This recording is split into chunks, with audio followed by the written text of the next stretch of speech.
Salut à tous, j'espère que vous allez bien. Aujourd'hui, on va faire les mantecao ou comment on les appelle au Maroc, le behla. Le behla en marocain, ça veut dire la folle. Je sais pas le pauvre gâteau pourquoi on l'a appelé comme ça. C'est une recette à la demande d'une dame qui voulait savoir comment on faisait ce gâteau. Alors sachez que toutes vos demandes, je les ai notées dans un petit coin de ma tête et je fais les recettes demandées au fur et à mesure que le temps me le permet.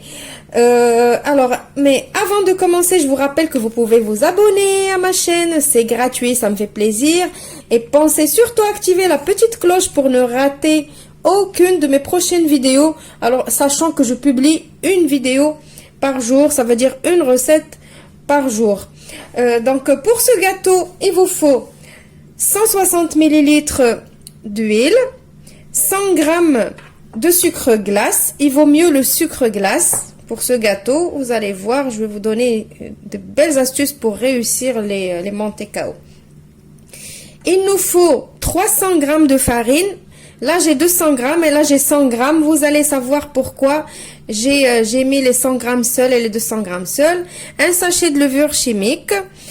J'ai ici, c'est facultatif. J'ai 70 g de graines de sésame. Vous pouvez les remplacer par les amandes, les cacahuètes, ce que vous voulez, comme vous pouvez vous en passer. J'ai une petite cuillère à café de cannelle et une pincée de sel. Et la cannelle aussi, vous pouvez vous en passer si vous n'aimez pas. Voilà, on commence maintenant notre recette. Alors, pour commencer notre recette, vous allez trouver ça drôle, mais je vous garantis, ça donne un goût délicieux à ce gâteau. Vous allez prendre votre poêle, vous la mettez sur le feu et vous allez prendre les 100 g de farine et on va les torréfier. Oh là là, je crois que j'ai mis le sucre à la place de la farine. Alors faites attention, faites pas comme moi. Voilà les aléas des recettes en direct. Comme la farine et le sucre, ils étaient dans les mêmes récipients qui se ressemblent. Et la farine et le sucre, ils se ressemblent. Ben, du coup, j'ai fait la gaffe. Il fallait que je la fasse un jour.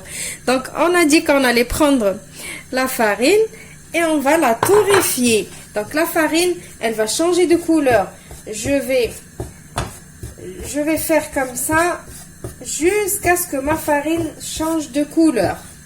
Et je vais faire pareil dans une autre poêle avec mes graines de sésame. Je vais les torréfier aussi. Donc là, j'ai les deux. J'ai les graines de sésame, je torréfie et j'ai la farine. Alors, vous avez vu, la farine, ça y est, elle a changé de couleur. Donc, ça y est, on va arrêter parce que faites bien attention parce que la farine a tendance à vite brûler. Donc, ça y est, dès que vous arrivez à ce résultat, ça y est, il faut arrêter. On va laisser cette farine refroidir et on reprend tout à l'heure. Voilà, maintenant qu'on a torréfié notre farine et nos graines de sésame, on va passer à la suite. Donc, je vais faire ce gâteau à la main parce que la dame qui m'a demandé ce gâteau, je ne sais pas si elle possède un robot ou pas. Du coup, je préfère le faire à la main. Comme ça, tout le monde pourra faire le gâteau. Par contre, si vous avez un robot, vous pouvez très bien faire la recette dedans. Donc, on va commencer par mettre l'huile.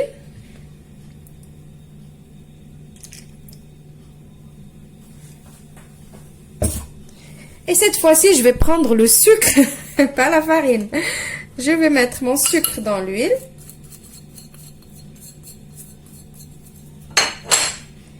Et je vais mettre ma cannelle avec ma petite pincée de sel. Et je vais mélanger.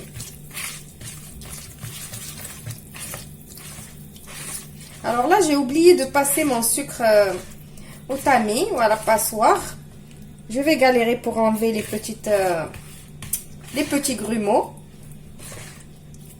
Mais c'est pas grave. Donc n'oubliez pas de passer, avant de mettre votre sucre glace, mettez votre tamis. Je vais rajouter maintenant mes graines.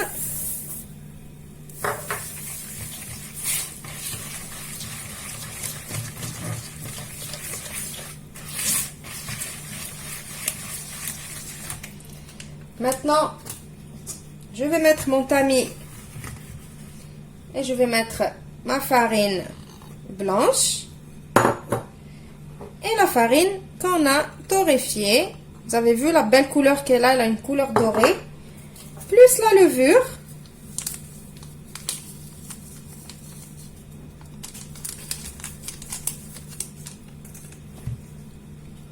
Je passe tout ça. Vous avez vu, obligé de passer la farine au tamis parce que la farine qu'on a torréfiée, obligatoirement, elle fait des grumeaux. Voilà, maintenant, on va commencer à mélanger.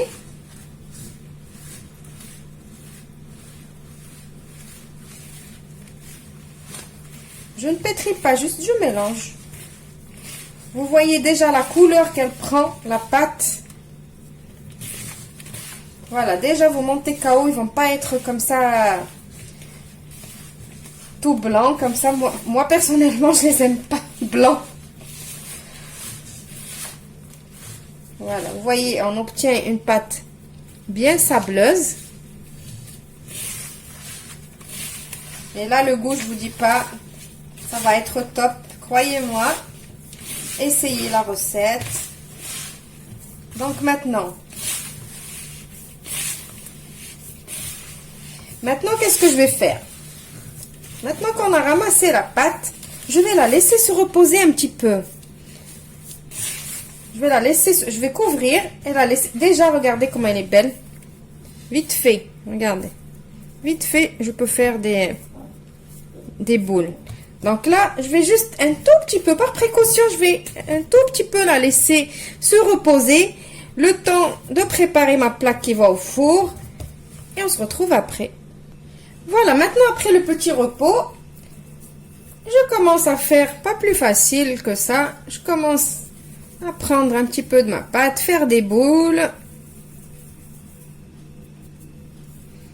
et les disposer sur ma plaque.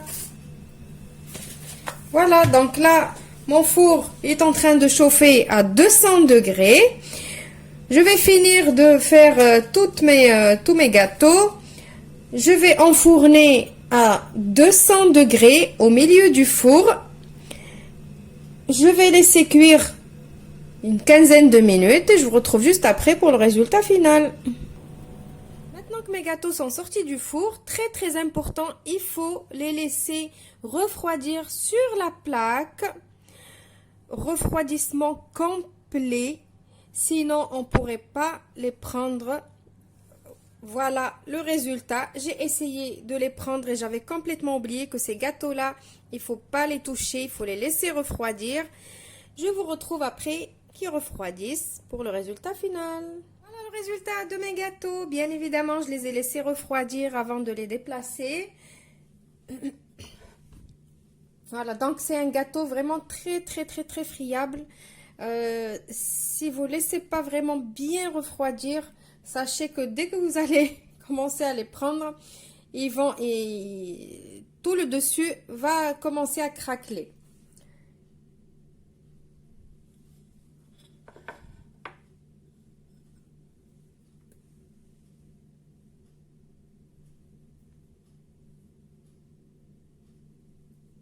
Vous voyez, alors vraiment très friable. Regardez, hop, rapide. Voilà. Donc voilà, j'espère que la dame qui m'a demandé la recette sera contente. Je vous retrouve dans une nouvelle vidéo demain. Au revoir et merci.